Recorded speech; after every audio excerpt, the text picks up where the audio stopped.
Ketika tiga sosok itu tiba di suatu tempat, seorang pria mirip kera menunjuk ke depan. Dari labirin tempat kekuatan suci bersemayam. Tempat itu seolah dilupakan semua makhluk hidup. Itulah Gua Kahyangan. Tempat para arwah naik dan menjadi dewa abadi baru. Ketiganya berdiri di luar.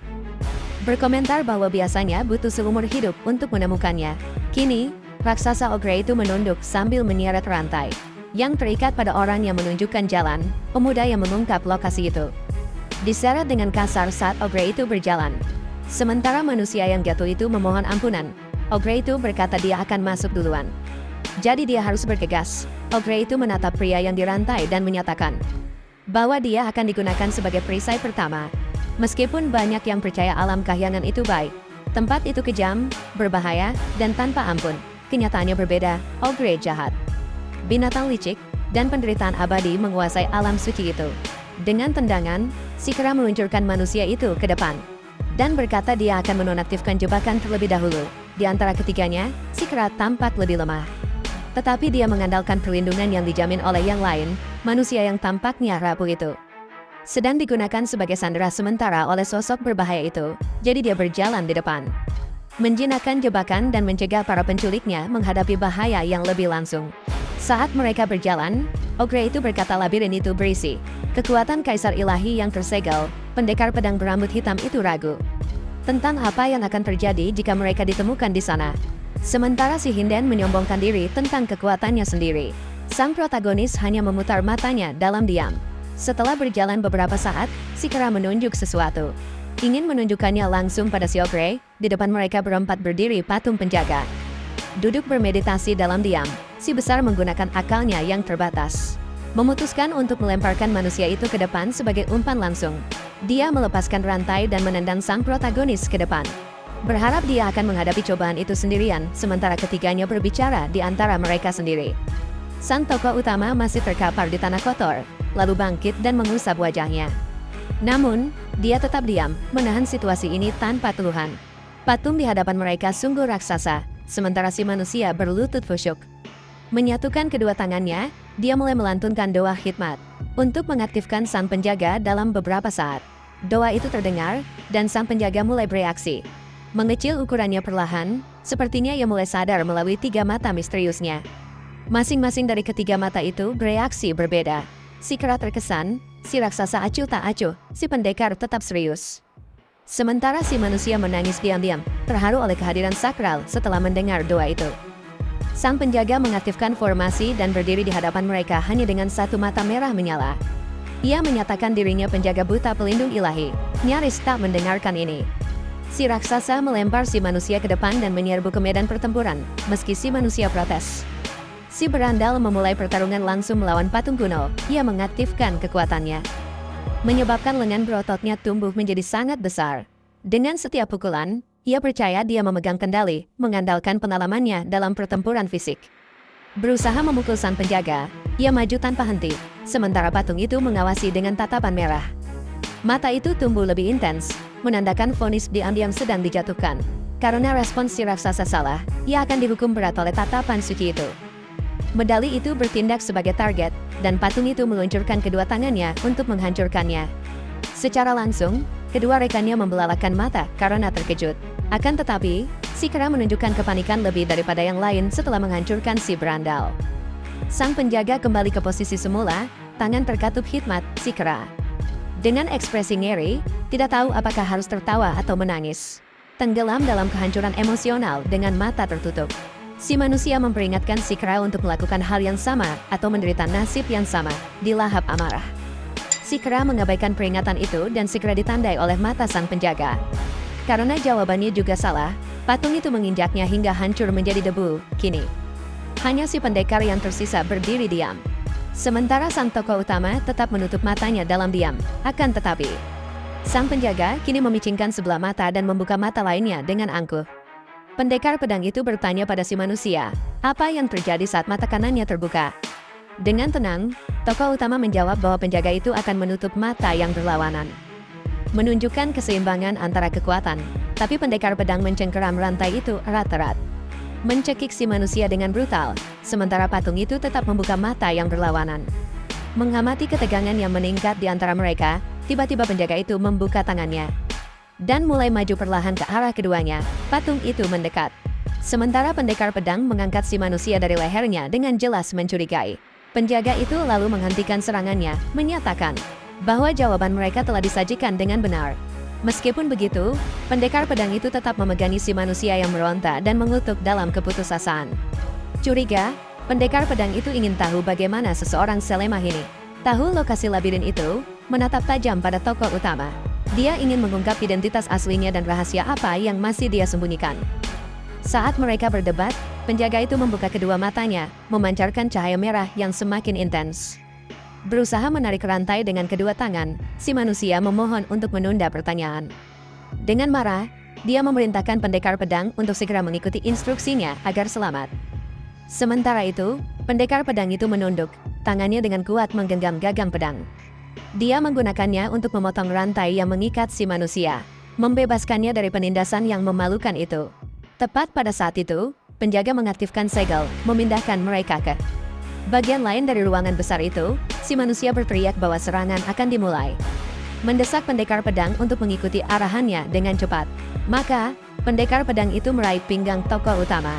Berputar untuk menghindari serangan yang akan datang, telah memprediksi pendekatan patung. Untuk meluncurkan pukulan frontal terhadap kedua prajurit itu, menunjuk ke arahnya, tokoh utama menyatakan bahwa serangan itu akan dikenal sebagai sapu merah mereka berdua. Sekarang harus bersiap dengan benar untuk serangan yang datang langsung dari depan. Pendekar pedang itu lalu berlari dengan si manusia di belakang patung, menghindari bentrokan langsung tepat setelah tokoh utama berteriak bahwa sekarang sang penjaga langsung menyerang ke arah berlawanan dari reaksi pendekar pedang itu. Mengitari patung dan menghindar dengan tepat saat mencari target, tapi tak menemukannya. Patung itu tersenyum dan kembali ke posisi semula. Ini berarti sesuatu yang penting. Sang protagonis kemudian mengungkap bahwa perilaku ini menandakan kesempatan emas untuk serangan balik yang efektif. Dengan itu, pendekar pedang memposisikan dirinya, melepaskan kekuatan tersembunyi pedangnya dengan fokus penuh. Setelah melepaskan kekuatan itu, dia menjalankan jarinya di sepanjang bilah pedang, mengisinya dengan energi suci. Sementara itu, si manusia menunjuk ke penjaga, memerintahkan untuk tidak ragu saat menyerang.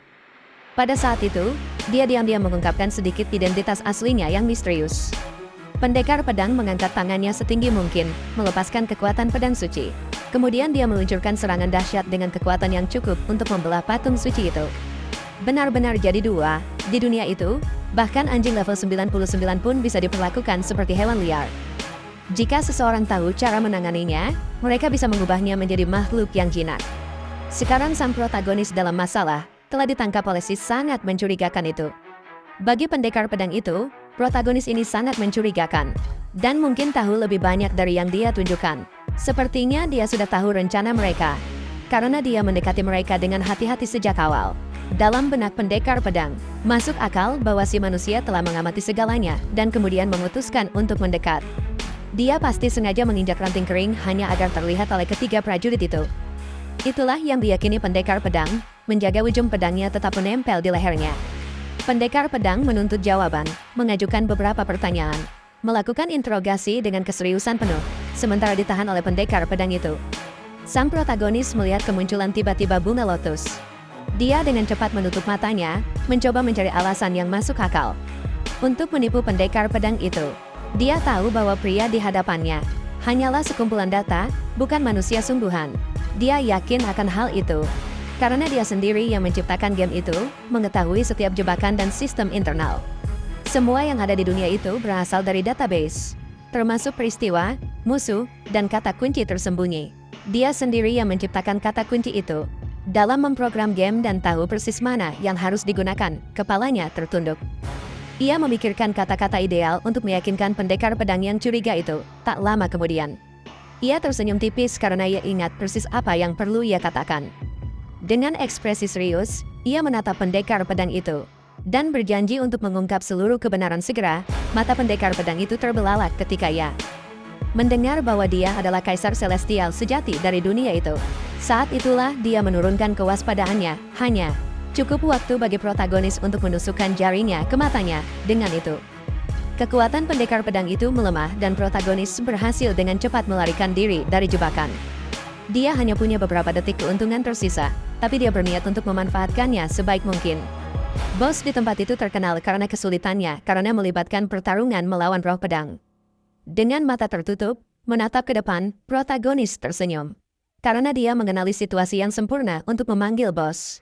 Dia hanya perlu mencapai bunga lotus itu. Hadiah yang diperoleh dengan menghancurkan penjaga sebelumnya, dia tahu bunga itu hanya bisa dicuri oleh seseorang yang belum memberikan pukulan terakhir. Hitungan mundur muncul dan bunga itu akan lenyap sebentar lagi, jadi dia mempercepat tanpa ragu. Namun, pendekar pedang itu memperhatikan gerakan protagonis dan berlari mengejarnya, matanya merah karena amarah. Sementara itu, hitungan mundur sudah menunjukkan 3 detik. Dan dia maju dengan kecepatan penuh, matanya membelalak saat dia melihat bayangan di atasnya. Itu adalah pendekar pedang yang dengan cepat mendekat. Di detik terakhir, dia mengulurkan jari-jarinya, berusaha sekuat tenaga untuk mencapai bunga lotus. Begitu dia menyentuh bunga itu, kabut merah muncul dan seluruh tanah mulai runtuh karena naluri. Pendekar pedang itu meraih protagonis dalam pelukannya, dan berhasil menghindari keruntuhan awal itu. Segera seseorang muncul memegang pedang yang kuat, mengklaim sebagai penghancur tatanan yang dipaksakan oleh Thor setelah dipanggil. Roh pedang menyatakan bahwa pendekar pedang itu akan jatuh ke ketajamannya. Sambil membawa protagonis dalam pelukannya, pendekar pedang itu berteriak bertanya apa yang harus mereka lakukan sekarang. Dia sangat ingin tahu pola penghindaran untuk pertempuran neraka itu. Protagonis masih ketakutan, menjawab bahwa tidak perlu melakukan apapun. Saat itu, pendekar pedang itu menatap musuh, mengakui bahwa sendirian.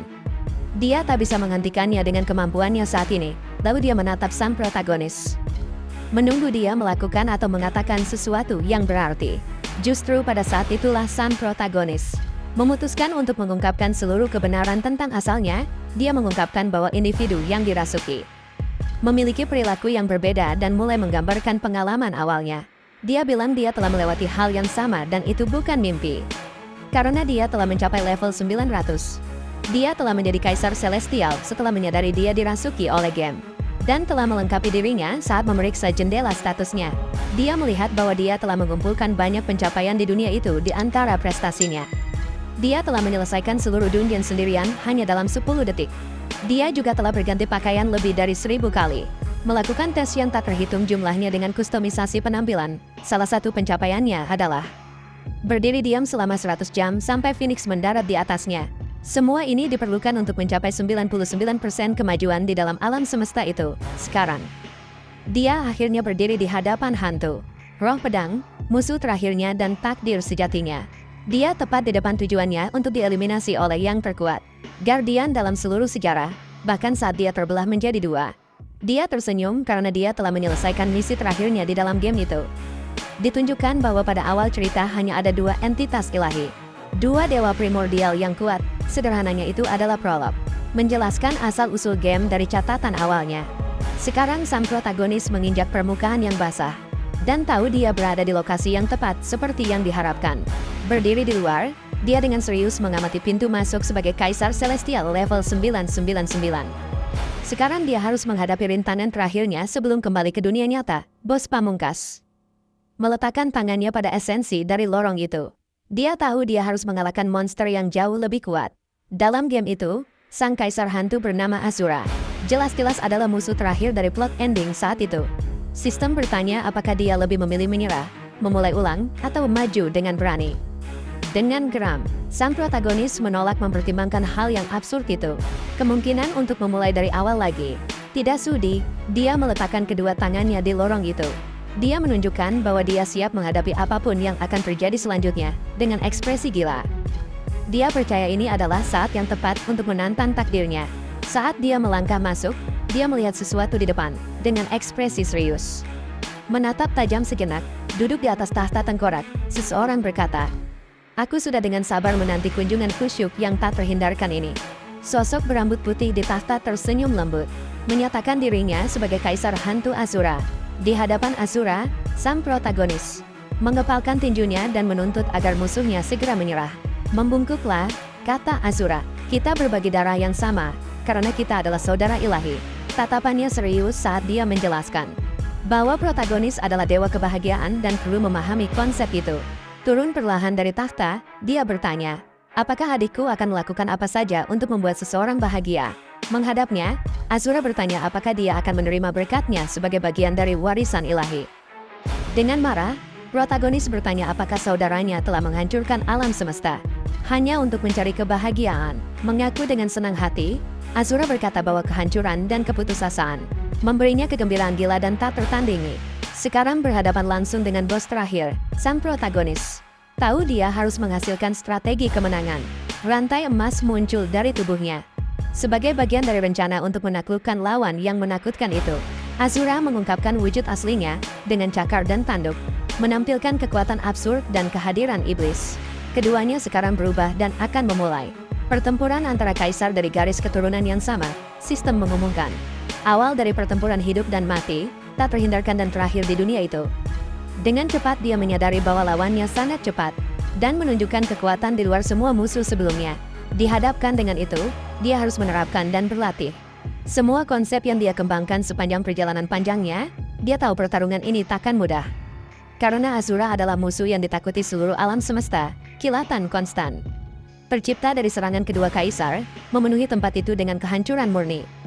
Pada titik tertentu, dia merasa pertempuran ini terlalu mudah, dan merasa geram dengan kontradiksi absurd seperti itu. Azura menatapnya dan bertanya, apakah rencana saudaramu benar-benar untuk melenyapkanku tanpa ampun? Dengan itu, sang protagonis membelalakan matanya saat menyadari bahwa fase kedua semakin dekat. Serangan tak terduga bernama sayatan ingatan tampaknya mengejutkan protagonis dan membuatnya rentan. Lirius, Azura berbicara tentang betapa menyenangkannya melenyapkan mantan bawahan saudaranya secara brutal. Kekuatan yang diaktifkan menyebabkan bawahan Kaisar Langit dibangkitkan dan berbalik melawannya. Dia sudah menduga ini karena dia tahu fase kedua melibatkan pertarungan melawan mantan bawahannya. Pertempuran pun dimulai, dan masing-masing dari mereka menggunakan kemampuan unik mereka melawan mantan pemimpin tertinggi mereka. Lawan pertama adalah pendekar pedang dengan penguasaan atas pemanggilan melalui benang pedangnya. Yang kedua menggunakan teknik bernama tombak fluoresen, meluncurkan serangan simultan dengan yang sebelumnya. Mengetahui urutan serangan, dia bersiap menghadapi yang berikutnya.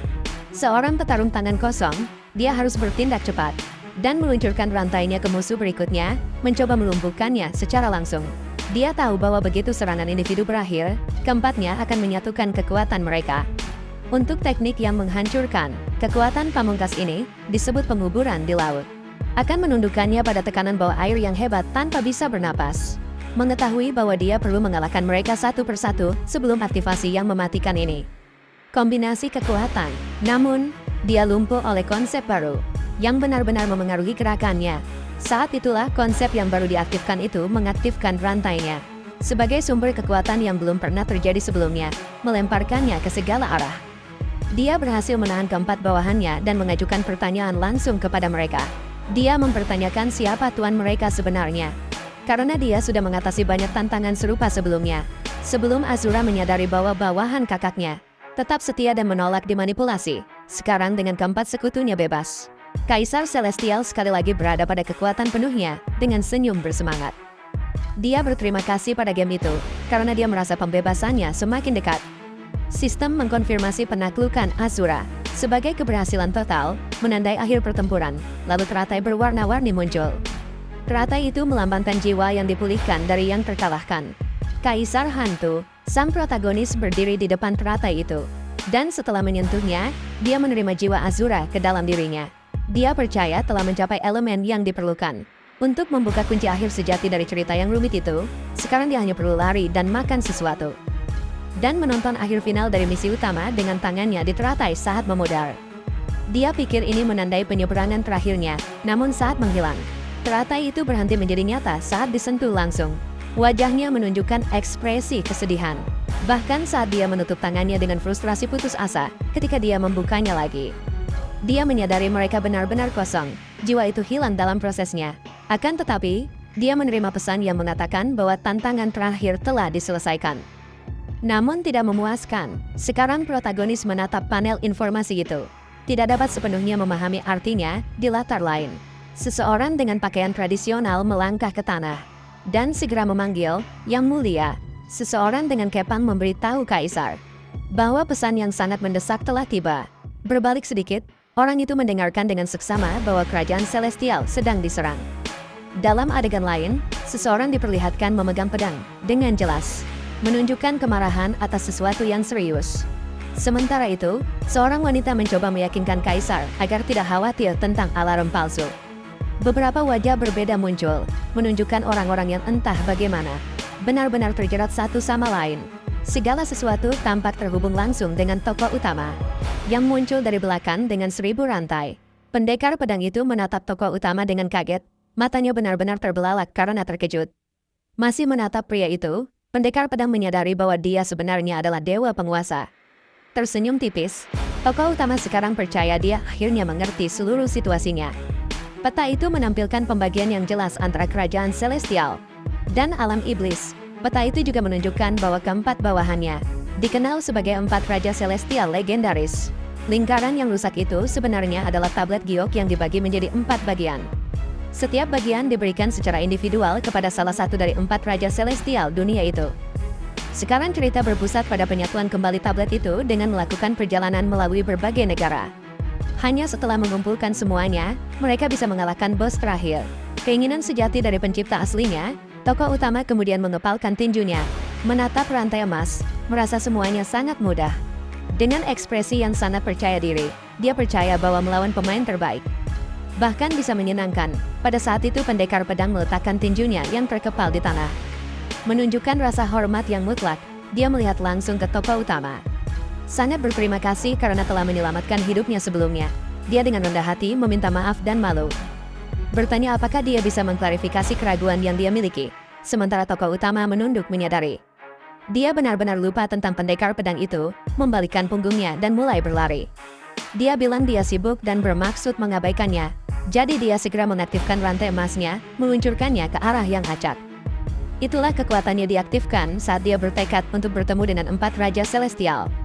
Dia memutuskan untuk menggunakan teleportasinya, tetapi awalnya tidak terjadi apa-apa. Dan dia tetap di tempat yang sama, merasa semuanya aneh. Dia mencoba lagi. Tetapi hasilnya tetap sama persis. Dia mencoba untuk ketiga kalinya sekarang memasukkan mutlak seluruh energi dan kekuatannya ke dalam teleportasi, setelah beberapa kali gagal. Dia sangat kesal, sementara pendekar pedang hanya menyaksikan seluruh situasi.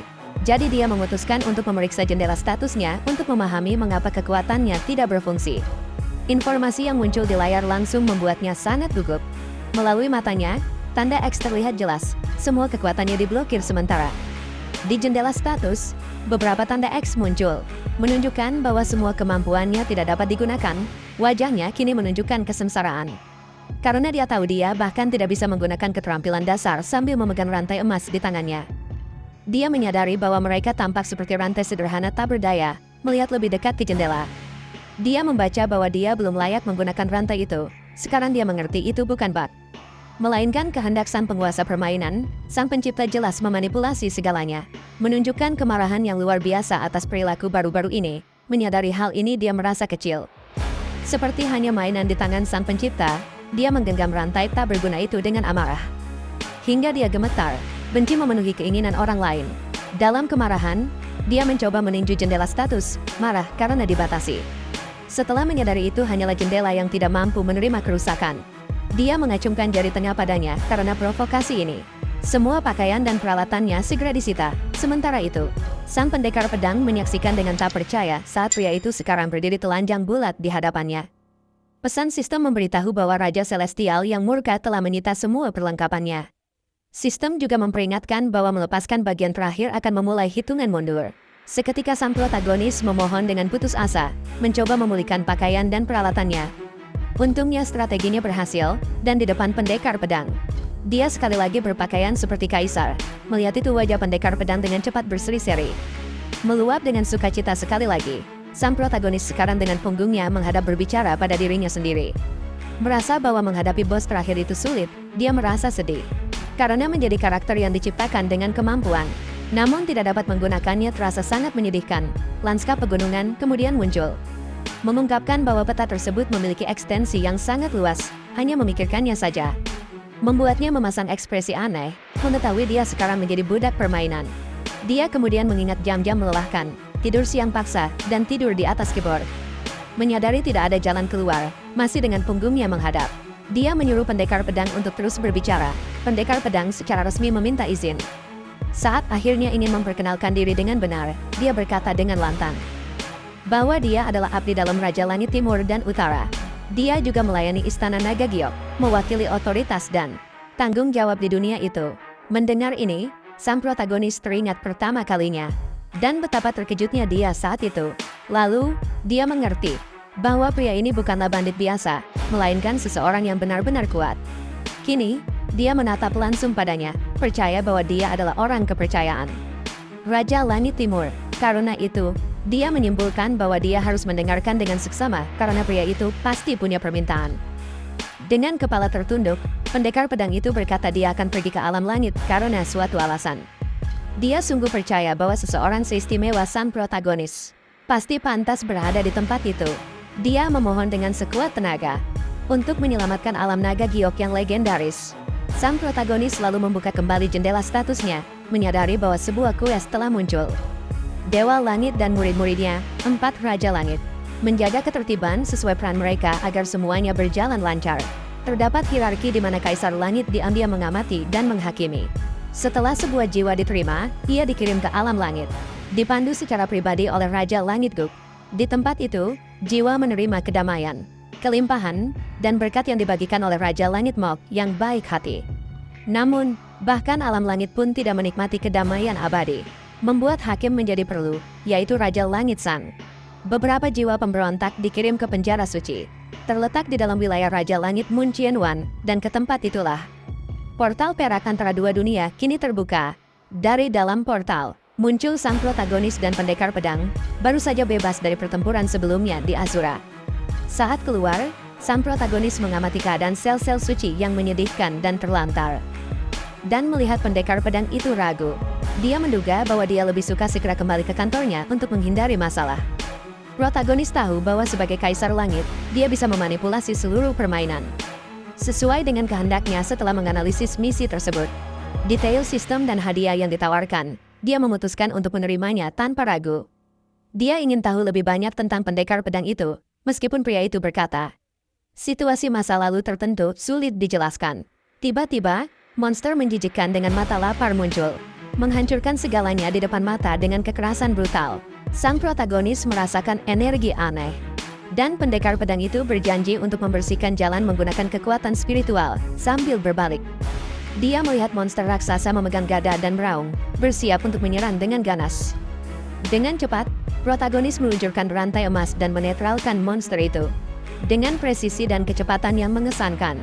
Dengan itu, dia mencegah tahanan yang melarikan diri menyerang mereka bahkan sebelum menyelesaikan ayunannya. Terkagum dengan reaksi cepat itu, pendekar pedang meminta maaf karena tidak merespons.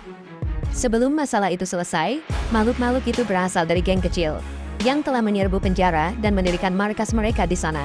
Semua monster yang hadir tahu bahwa pendekar pedang itu adalah sipil yang sah yang bertanggung jawab memenjarakan mereka. Bahkan tanpa kekuatan aktif, protagonis tidak lemah, dan rantainya menyebabkan kerusakan yang cukup besar pada musuh.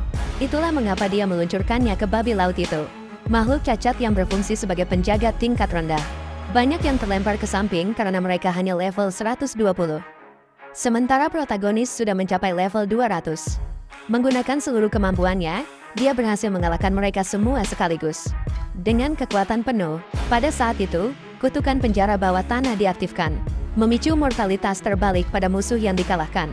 Dengan itu, semua monster yang terbunuh kembali hidup dengan marah, sekarang lebih ganas dan agresif. Menunjukkan kecerdasan, protagonis menunjuk ke monster-monster itu, dan memerintahkan pendekar pedang untuk menghadapi mereka tanpa ragu. Pendekar pedang itu mengerti, dan memulai rangkaian serangan cepat dan presisi yang intens. Dengan mata berapi-api dia berteriak bahwa bawahan rendahan tidak boleh menentang otoritas Tuan Surgawi.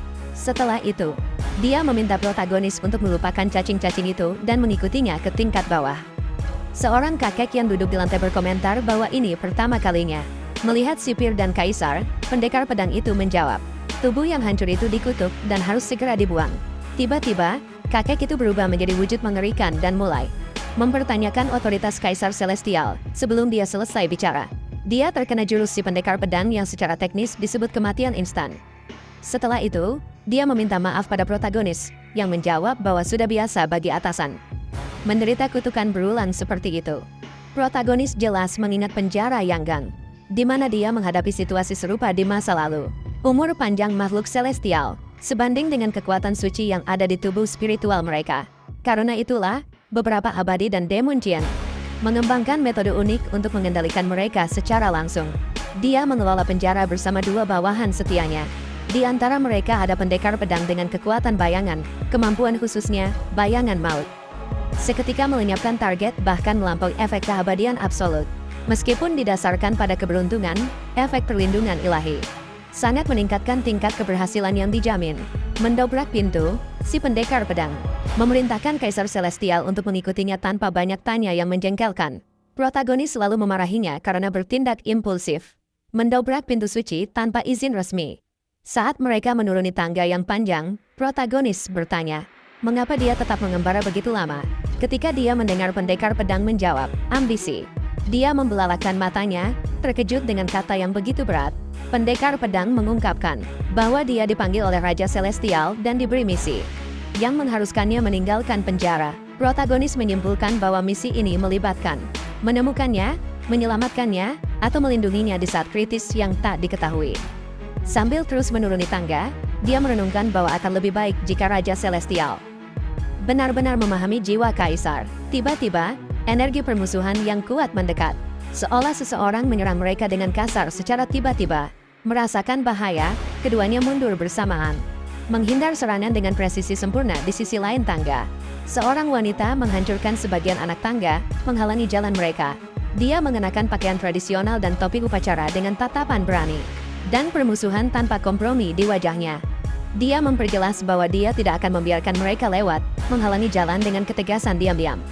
Yusu terkejut saat menyadari bahwa kepala sipir berdiri tepat di depan mereka. Wanita itu bertekad bahwa tidak seorang pun akan menaiki tangga itu, benar-benar menghalangi jalan mereka tanpa ampun. Ada dua pelayan Raja Langit Utara. Salah satunya adalah pendekar pedang Riksu, pelayan lainnya adalah Corong, wanita kejam yang mendominasi tahanan melalui pencucian otak tingkat lanjut, sementara Greek Sue mengeksekusi dan mengendalikan dengan kematian senyap. Dia memanipulasi pikiran dengan kejam dan tanpa penyesalan. Sekarang dengan beberapa tokoh kuat di sisinya, dia tampaknya bertekad untuk menghancurkan segala kemungkinan perlawanan. Tak mengerti. Fuxu bertanya apakah dia lupa bahwa mereka berdua memiliki kekuatan magis yang sama persis. Tapi dari cara dia memegang senjatanya, jelas dia tidak berada di pihak mereka. Mendengar namanya, matanya membelalak kaget dan mulutnya ternganga. Berdiri di hadapan mereka, dia memberikan senyuman jahat, mengangkat senjatanya, dan melepaskan kekuatan dahsyat yang sangat merusak dalam sekejap. Dia memerintahkan pelayan yang dikendalikan pikirannya untuk menyerang. Fuxu dan sang protagonis segera bertindak, tidak seperti pendekar pedang itu. Sang protagonis dengan cepat menyadari bahwa ini bukan permainan, tetapi musuh yang nyata. Dia segera mengeluarkan rantai emasnya, siap untuk bertahan melawan serangan yang benar-benar berbahaya, kejam, dan pengecut itu. Semuanya masuk akal sekarang bagi Fuxu, kepala sipir itu pasti telah mengkhianati mereka. Keduanya bertarung berdampingan menghadapi tahanan yang dikendalikan pikirannya. Dikelilingi oleh gelombang musuh yang tak berujung, Rixue dengan ekspresinya yang dipenuhi amarah sedang bersiap untuk mengaktifkan teknik mematikan pamungkasnya sekali lagi. Matanya dipenuhi amarah tak terkendali, melepaskan aura gelap yang sangat menindas. Dia menyalurkan seluruh energinya ke pedangnya, melepaskan kematian sunyi dengan intensitas yang belum pernah terjadi sebelumnya. Serangannya begitu gila. Sang protagonis hanya bisa menonton, benar-benar terkesan dengan manuvernya. Sambil mengamati, dia meluncurkan rantai ke arahnya sambil berteriak agar dia meraihnya. Dan jangan mengambil risiko lagi. Rixue melangkah ke rantai emas itu, dan mendorong dirinya langsung ke direktur utama. Putus asa, protagonis mengulurkan tangan, memohon padanya untuk tidak melakukan kegilaan seperti itu. Namun, pendekar pedang itu meminta maaf, dan menyatakan bahwa dia tidak bisa menerima pengkhianatan seperti itu. Tidak hari ini, justru itulah yang diinginkan direktur. Dia tahu dia gegabah dan sangat impulsif. Dalam sekejap, dia melepaskan serangan psikis yang begitu kuat, hingga benar-benar melumpuhkan Chris Sue di udara. Penghalang sihir memantulkan semua dampak, dan pukulan terakhir hampir membuat Chris Sue menemui ajal. Untungnya, sebelum yang terburuk terjadi, rantai protagonis melilit kakinya dan menariknya dengan cepat. Karena itu, pedangnya hancur berkeping-keping menabrak penghalang. Tapi dia mendarat dengan selamat di tanah. Sang protagonis menyadari bahwa perisai sihir itu disebut tembok besi, kekuatan langit yang dahsyat. Wanita itu, dengan senyum licik, mengungkapkan bahwa kejutan sebenarnya bahkan belum dimulai. Dia memerintahkan para penjaga untuk mengambil posisi, membentuk barisan. Saat sosok-sosok menyeramkan mulai muncul dengan cepat, dia menggunakan kekuatan cuci otaknya untuk memerintah para penjaga, mengubah mereka menjadi bidak pertempuran yang buta. Setiap penjaga menempati titik tertentu, membentuk konfigurasi magis yang dikenal sebagai heksagram surgawi yang mengerikan. Ritual itu digunakan di penjara untuk menekan setiap narapidana yang mencoba melarikan diri. Tanpa kecuali, sang protagonis ngeri karena wanita itu jelas menggunakan kekuatan yang menjadi milik Raja Surgawi sendiri. Bahkan lebih takut lagi, dia berpikir bahwa seorang sipir penjara tidak seharusnya memiliki akses ke kekuatan ilahi seperti itu. Melihat wanita itu, dia menyimpulkan bahwa dia pasti telah melakukan sesuatu yang mengerikan kepada penguasa. Senyumnya yang bengkok dan tatapannya yang gila hanya mengkonfirmasi pikiran tergelapnya. Dan kecurigaan yang paling menakutkan muncul lagi saat dia melihat Trixie. Dia melihat dirinya dikuasai amarah tak terkendali. Dia melepaskan niat membunuhnya sepenuhnya. Dan eksekusinya cepat, tepat, fatal, dan brutal. Sang protagonis hanya melihat sebuah bayangan. Ketika dia menyadari potongan-potongan tubuh pendekar pedang itu tersebar di seluruh lantai. Tersenyum kejam, sang sutradara berkomentar bahwa meskipun cerdas, orang itu selalu impulsif dan gegabah. Menarik napas dalam-dalam, sang protagonis mengusap wajahnya dan bertanya mengapa dia melakukan semua ini dengan ekspresi mengejek. Dia menjawab bahwa jika dia harus menjelaskan, mereka harus berbicara dari awal. Mendongak, sang protagonis menyadari para penjaga mulai merapal mantra besar. Menodongkan senjatanya, Faro memperingatkan bahwa dia sekarang harus segera memilih di antara dua pilihan mengerikan. Jika dia mencoba naik, dia akan mati mengenaskan. Jika dia tetap tinggal, dia akan mati dengan indah dalam 30 detik, dimulai sekarang. Lingkaran sihir sudah mencapai 60%. Ketika dia menyadari dia tidak bisa melarikan diri, dia mencoba melihat sekeliling, tetapi jebakan telah tertutup. Tidak ada jalan keluar yang memungkinkan dengan 70% mantra selesai. Dia menyadari bahwa menghindar tidak mungkin lagi dalam situasi putus asa itu. Dengan setiap momen, sang sutradara menjadi semakin gila dan ritual dengan cepat mencapai 90%.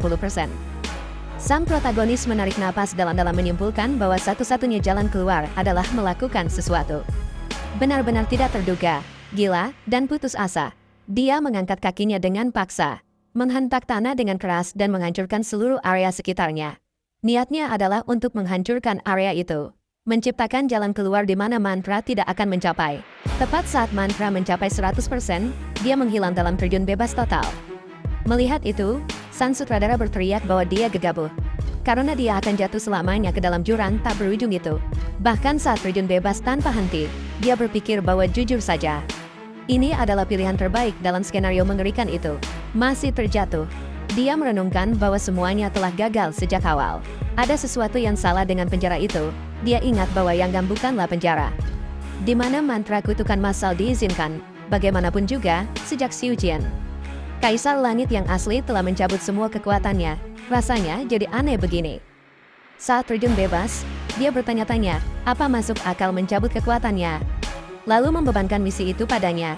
Dia mengingat semua yang terjadi. Sejak dia masuk, semuanya berkelebat seperti film. Dia masih belum menemukan bos. Dari peta itu, yang konon bersembunyi di bawah tanah penjara. Dari atas sana, sang direktur tertawa mendengar dia berteriak bahwa dia sudah mengungkap seluruh rencananya. Mendengar itu, dia mengepalkan tinjunya kerat-erat, giginya bergemeletuk. Dalam amarah yang memuncak, dia merobek topinya, mengungkap sesuatu yang tersembunyi, yang akan mengubah situasi genting itu sepenuhnya. Di dahinya, mata ketiga terbuka. Dia ingin memastikan, apakah dia benar-benar sepintar itu. Saat wanita itu menunduk, terkesan dengan kecerdasan si protagonis, dia memegang erat topinya. Namun, dia tidak tahu bahwa waktu telah berlalu sangat lama. Dan tampaknya ingatannya agak selektif. Ini tentang hari Ji Xiuqian meninggal, ambruk di singgasananya sendiri saat itu. 3 dari 4 Raja Surgawi terkejut, tapi salah satunya tidak. Itu terjadi karena dia berada di atas tebing, diam-diam berbicara dengan gurunya.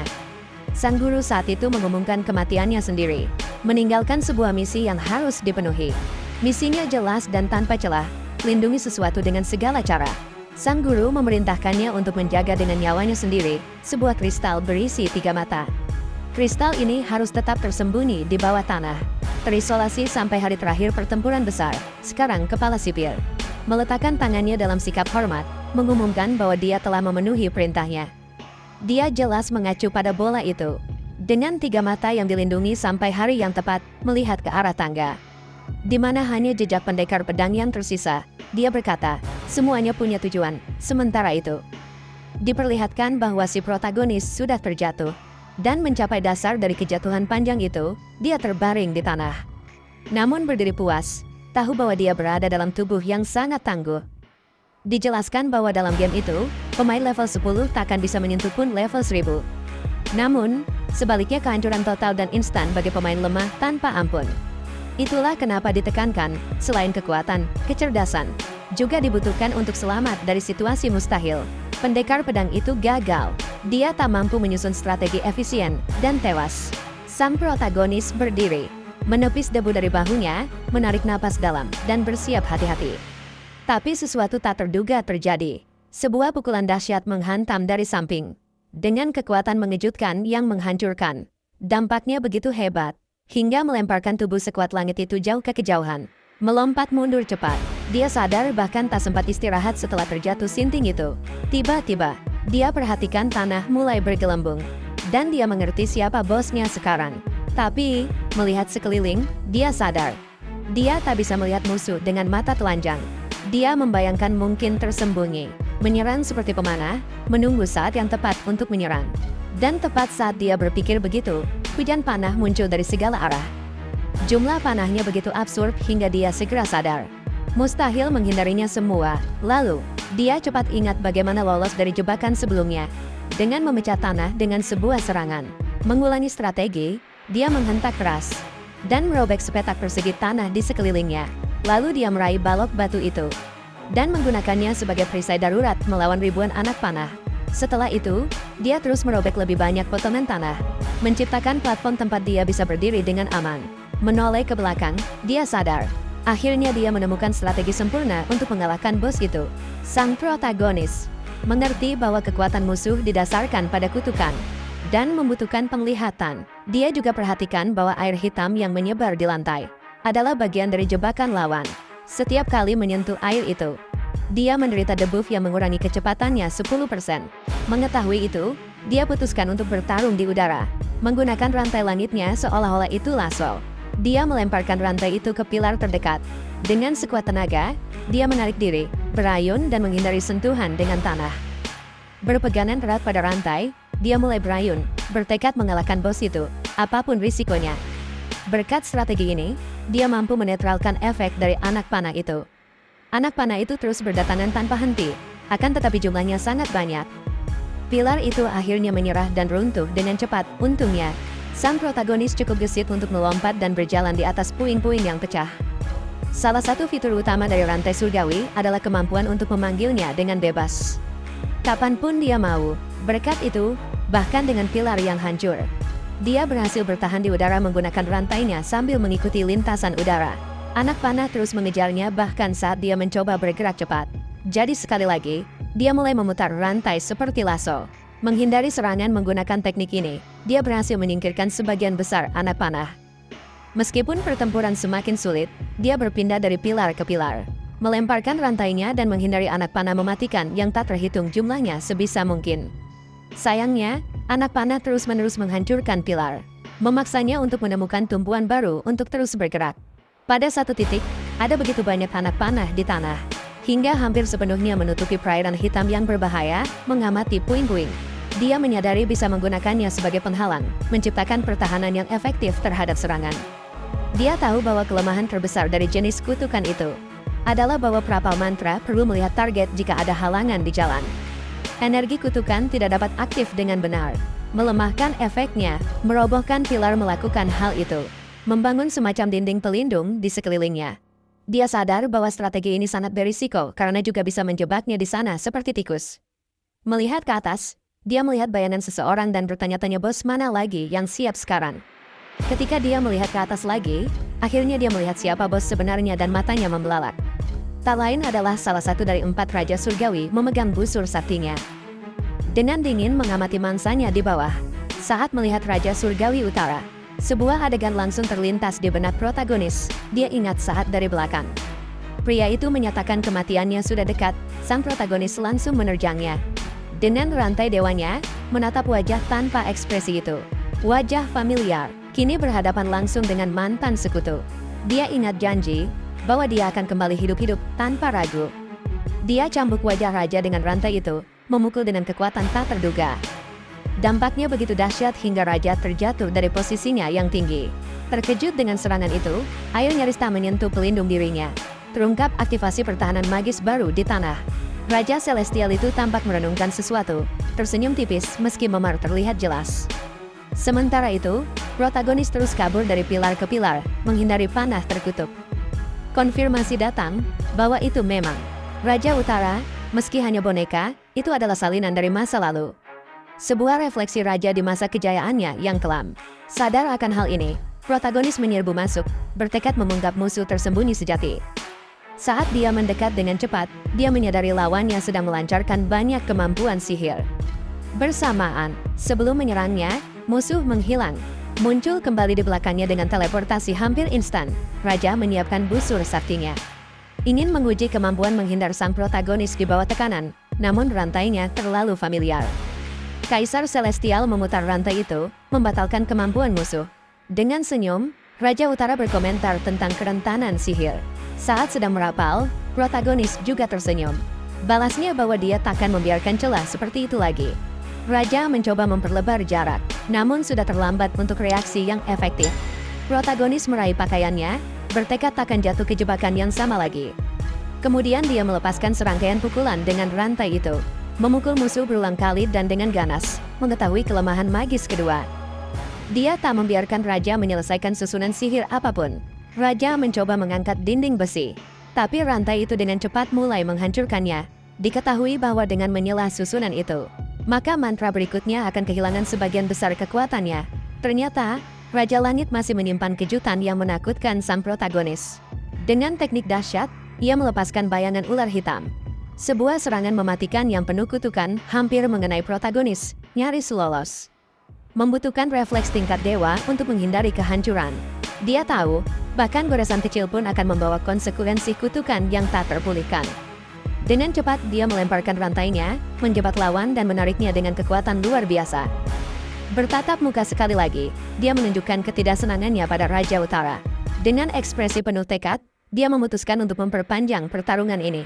Menerjang dengan kakinya melingkari leher musuh, dia mengunci erat sambil menyilangkan kedua kakinya. Dan melemparkan rantai dengan presisi absolut. Sambil tersenyum, dia yakin telah mendapatkan keuntungan yang menentukan dan kemenangan sudah dekat. Dengan pukulan terakhir, dia membanting kepala lawannya ke tanah. Mengguncang seluruh struktur bawah tanah, pertempuran kini berubah menjadi kontes murni. Ketahanan fisik dan mental di bawah air, keduanya tenggelam dalam air hitam, yang secara drastis mengurangi kecepatan dan stamina mereka. Namun, sang protagonis memiliki level yang lebih tinggi, mampu menahan tekanan lebih lama. Bahkan di bawah air, superioritas Kaisar Langit jelas terlihat dibandingkan kelemahan sang raja. Dia memegang rantai rat-rat, mencengkeram kaki musuh saat meronta tak berdaya. Dia tahu mereka mendekati jurang maut, di mana debuff akan menjadi lebih dahsyat. Keduanya berada di batas kemampuan mereka, kekuatan mereka terkuras perlahan. Pada akhirnya, Raja Utara lah yang pertama kali menyerah pada tekanan lingkungan yang ekstrim. Namun, sebelum kehilangan kesadaran, dia tersenyum gila dan mengaktifkan mata ketiganya yang menakutkan. Sang protagonis mengerti saat itu juga bahwa sesuatu yang mengerikan akan terjadi. Di sana, sebuah suara bergema, dia telah disetujui. Dan air hitam itu langsung menyelimutinya setelah diterima oleh air itu. Sebuah kilas balik dimulai, menunjukkan perairan laut yang luas. Di hadapan keluasan itu berdiri Kaisar Langit sejati dan Raja Langit dari Utara. Munchon mengenakan ekspresi sangat khawatir setelah mendengar tentang kematian yang diramalkan. Meski sedekat ini, dia tetap tidak suka mendengar kata-kata itu. Mengalihkan pandangannya ke belakang, yang paling membuatnya khawatir adalah apa yang akan terjadi pada Asuro. Saat segel itu pecah, Kaisar Langit sejati punya rencana, dan untuk itu, dia menciptakan portal dan memanggil muridnya. Begitu melewati portal itu, Raja Utara mendapati dirinya di kedalaman kuil celestial. Itu adalah tempat di mana Kaisar sendiri telah membuang relik magis. Dan sekarang dia sedang menangani salah satunya. Saat dia membuka gulungan itu, Raja Utara benar-benar tercengang, matanya langsung melebar. Dia juga berkata bahwa sebagai orang kepercayaan Kaisar, dia tahu bahwa perang memang sudah ditakdirkan gagal. Dan dia tidak pernah melupakan tatapan yang diberikan Ji Suoqian. ketika dia berjanji untuk menghentikan perang yang tak terhindarkan itu. Dia adalah naga hitam yang pernah menghargai fajar alam celestial dan kejayaan masa lalunya. Gambar di gulungan itu menunjukkan dua saudara laki-laki tersenyum, bersatu sebelum kekacauan melanda kerajaan. Dia tidak tahu apakah lukisan itu nyata. Namun, dia memahami tujuan dari roh ilahi. Surga para roh celestial adalah wilayah paling subur dan diperebutkan di kerajaan celestial. Penderitaan roh-roh yang diusir dari penjara ke wilayah neraka menyebabkan penderitaan ekstrim dan siksaan yang tak terlukiskan. Semua rasa sakit itu diubah menjadi kekuatan, memotivasi para buangan untuk merebut kembali langit suci. Joseon memperkuat rantai magisnya dan mencegah kembalinya jiwa-jiwa berdosa selamanya. Akan tetapi, ketika Azura muncul, adik perempuan itu, semuanya mulai lepas kendali. Raja Celestial Utara berkata bahwa dia telah melihat dua saudara laki-laki berkeliaran kembali ketika dia masih seekor naga. Kedua saudara itu adalah yang pertama menumpahkan darah di tanah suci kerajaan Celestial. Azura melemahkan saudaranya sendiri dan adalah yang pertama menginjakkan kaki di tanah utara. Dia mengumpulkan jiwa-jiwa jahat dan memulai perang, menyerang surga para roh. Dengan kekejaman mendadak, perang benar-benar dimulai ketika Joseon memenjarakan jiwa-jiwa dan menciptakan hantu-hantu. Bayangan raja berkata dia tidak pernah memahami masa depan, di mana Azura akan bergabung dengan sang penguasa. Mereka membakar surga para roh ilahi, mengubahnya menjadi tanah terkutuk penuh hantu. Raja menyesal melihat Tuhannya naik, tanpa sepenuhnya memahami kekuatan artefak suci itu. Dan dia terkejut ketika Kaisar Langit sendiri menyatakan dia pantas mati karena itu. Kaisar kemudian bertanya, apakah dia mengerti makna sebenarnya dari sebuah perjanjian surgawi yang mendalam. Dia menerima pertanyaan itu dengan tercengang. Seketika kehilangan kata-kata dan tanpa reaksi yang terlihat. Perjanjian itu adalah kemampuan sederhana, namun menjadi berbahaya seiring meningkatnya level kontrak. Itu juga memperkuat ikatan, menghasilkan efek khusus. Mirip dengan kontrak perbudakan mutlak. Dikatakan bahwa Tuan Surgawi membuat perjanjian dengan transaksi dan tuntutan ketat di antara para pelayannya. Tuan meminjamkan kekuatan, dan sebagai imbalan, para pelayan harus mematuhi 3 pantangan surgawi dengan ketat. Sambil berjalan melintasi bebatuan, bayangan itu bertanya, apa pantangan pertama dan terpenting? Protagonis menjawab bahwa tidak mematuhi perintah langsung dari Tuan adalah pantangan pertama dan terbesar. Dia juga tahu bahwa pantangan kedua adalah selalu menawarkan sebagian dari hadiah yang diperoleh dari misi. Bayangan itu kemudian menantangnya untuk mengingat pantangan surgawi ketiga yang harus selamanya dipatuhi. Saat itulah dia ingat pesan lama yang muncul di layar status di antara kategori-kategori itu. Perintah ketiga menyatakan bahwa Tuan tidak boleh dieliminasi. Ini membuatnya mengingat kehidupan masa lalunya di kota besar yang penuh dengan kekacauan teknologi. Dia berdebat dengan bosnya yang sangat tertarik untuk memahami Tuan dan Azura lebih baik. Akan tetapi, bos tidak suka mendengarnya. Joseon sangat kuat dan tegas, mengetik dengan marah. Bos ingin game tersebut menunjukkan Tuan sebagai pelayan sukarela Azura. Dia ingin memasukkan bahwa kakak laki-laki sangat mencintai adiknya. Dia menerima perjanjian itu dengan sukarela. Dia adalah seorang pengembang game. Ditekan oleh bos yang gila hasil instan. Protagonis mengingat ini, membuat ekspresi ngeri pada ingatan traumatis dan tidak nyaman itu. Mendekati tenggat waktu terakhir, dia menggabungkan ide-ide bos dengan narasi aslinya. Dengan tragis, dia menulis bahwa dewa karena cinta menjadi pelayan saudarinya. Hanya untuk dikhianati kemudian, skenario itu ditambahkan ke jurang celestial. Sebagai bagian mendasar dari narasi ilahi yang baru, sekarang dia perlu mendengar dari mulut Raja Celestial Utara bahwa dewa mencintai saudarinya. Ketika skenario itu ditambahkan, timnya jadi khawatir tentang ketidakseimbangan dalam mekanisme narasi. Dia berjanji untuk memperbaikinya. Namun, akhirnya meninggal sebelum memperbaiki apapun dalam cerita. Protagonis ingin memperbaiki cerita itu, tapi meninggal menyebabkan alam sejati menderita karena 3 tabu yang aktif. Dewa tak bisa melenyapkan Azura, terpaksa menaatinya. Perintahnya jelas, hancurkan dirinya sendiri dan para roh ilahi. Tanpa ragu, dia jadi algojo yang sempurna. Karena dewa dan para pelayannya harus patuh buta. Sekarang protagonis memegangi kepalanya. Mata terbelalak, menyadari keempat raja telah mewarisi tabu. Dia ingat kata-kata dewa, jika ada yang salah, harus dicabut sampai akarnya. Tidak tahu harus berbuat apa, dia berlutut, diliputi kebingungan mendalam yang melumpuhkan. Bayangan raja menyilangkan tangan, memperhatikan protagonis yang terpaku. Padahal seharusnya dia bergerak. Dia memerintahkannya untuk mengikuti obor biru. karena dia akan mengungkapkan dua perintah yang diterima sebelumnya, kata Raja. Dia telah dipanggil ke alam celestial setelah menghabiskan seluruh energi magisnya. Dalam prosesnya, dia kehilangan wujud fisiknya dan akhirnya tersegel dalam mutiara ajaib. Protagonis terus berjalan, ingin tahu apa perintah misi kedua. Perintah kedua adalah membangkitkan kekuatan baru yang tersembunyi di dalam dirinya sebelum terlambat. Meskipun dia tampak sudah kuat, Raja percaya dia harus menerima hadiah itu. Tanpa ragu, Raja sepenuhnya percaya pada niat dewa. Hanya memintanya untuk terus maju, mereka berjalan melalui tempat berkabut tebal. Terlupakan selama berabad-abad, nyaris tanpa jejak. Hingga mereka mencapai tempat di mana bayangan itu bersembunyi. Di dalam bola dengan 3 mata menyeramkan. Bola itu telah berada di jurang sepanjang waktu. Diam-diam mengamati semua kejadian sejak awal, jiwa sang protagonis bertanya apakah dia ingat misi sebenarnya yang tertinggal, lalu bola itu menjelaskan bahwa itu memungkinkan para arwah kabur demi memanggil sang protagonis. Sekarang, untuk menunaikan misinya, protagonis harus menghancurkan raja. Bayangan Summoner sendiri dalam wujud sebuah mutiara. Ia meminta protagonis untuk menghancurkannya sepenuhnya. Ini lebih dari sekadar perintah. Hampir sebuah permohonan, baru setelah itu dia akan menerima kekuatan baru. Tanpa berpikir panjang, protagonis melemparkan rantainya ke arah mutiara ajaib itu dan menghancurkannya. Dari intinya muncul bunga lotus emas nan indah, melayang lembut dalam cahaya. Tepat setelah itu, pesan sistem muncul, menyatakan bahwa misi akhirnya telah berhasil diselesaikan. Dia lalu teringat awal mula, saat Dewa Langit menyampaikan permintaan aneh dan penuh teka-teki itu dari Dewa Langit. Permintaan awal itu sekitar 10% telah tercapai dengan kemajuan saat ini. Protagonis ingin tahu persisnya apa yang Dewa Langit itu inginkan. Dengan semua ini, jelas bahwa tanpa memenuhi sepenuhnya keinginan dewa, dia tidak akan pernah benar-benar bebas. Dia seharusnya memperbaiki dunia yang telah dia rusak, dengan mengubahnya menjadi permainan gagal di kehidupan lampau. Begitu protagonis menyentuh bunga emas itu, sang pendekar pedang membuka matanya lagi di tempat lain. Hal pertama yang dia lihat adalah kepala sipir penjara, dan dia tidak tahu kalau dia sekutu.